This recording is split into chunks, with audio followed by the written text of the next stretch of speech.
പാലക്കാട് ജില്ലയിലെ മലയോര മേഖലയിൽ ശക്തമായ മഴ. എടത്തനാട്ടുകരയിൽ മലവെള്ളപ്പാച്ചിലുണ്ടായി.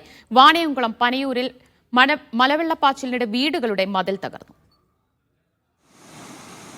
പാലക്കാട് ജില്ലയിലെ മലയോര മേഖലയിൽ ശക്തമായ മഴയാണ് പെയ്തത്.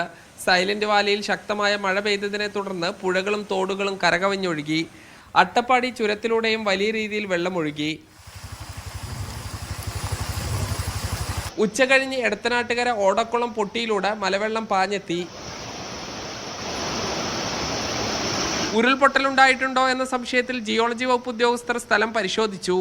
വാണിയംകുളം പനയൂരിൽ റബ്ബർ തോട്ടത്തിൽ നിന്നും ശക്തമായ വെള്ളം താഴെ ഭാഗത്ത് സ്ഥിതി ചെയ്യുന്ന വീടുകളിലേക്ക് ഒഴുകിയെത്തി. 3 വീടുകളുടെ മതിൽ തകർന്നു. പനയൂരിൽ ഉരുൾപൊട്ടലുണ്ടായിട്ടില്ലെന്നും ആശങ്കപ്പെടേണ്ട സാഹചര്യമില്ലെന്നും ഒറ്റപ്പാലം തഹസിൽദാർ അറിയിച്ചു. ശക്തമായ മഴ ഉണ്ടായിരുന്നു രാവിലെ. ആ മഴയുടെ അടിസ്ഥാനത്തിൽ വെള്ളത്തിന്റെ അളവ് കൂടുതലായതുകൊണ്ട് ഗതിമാരി ഒഴുകി. സാധാരണ ഒഴുകുന്ന ചാലിനേക്കാൾ ഗതിമാരി ഒഴുകിയിട്ട് വീടിന്റെ വളപ്പിലൂടെ ഒഴുകിപ്പോയതായിട്ട് കാണുന്നു. ശക്തമായ മഴയിൽ ഷൊർണൂർ ഇറിഗേഷൻ ഓഫീസിലും വെള്ളം കയറി. നെല്ലിയാമ്പതിയിലും ശക്തമായ മഴയാണ് പെയ്തത്. മീഡിയ 1 പാലക്കാട്.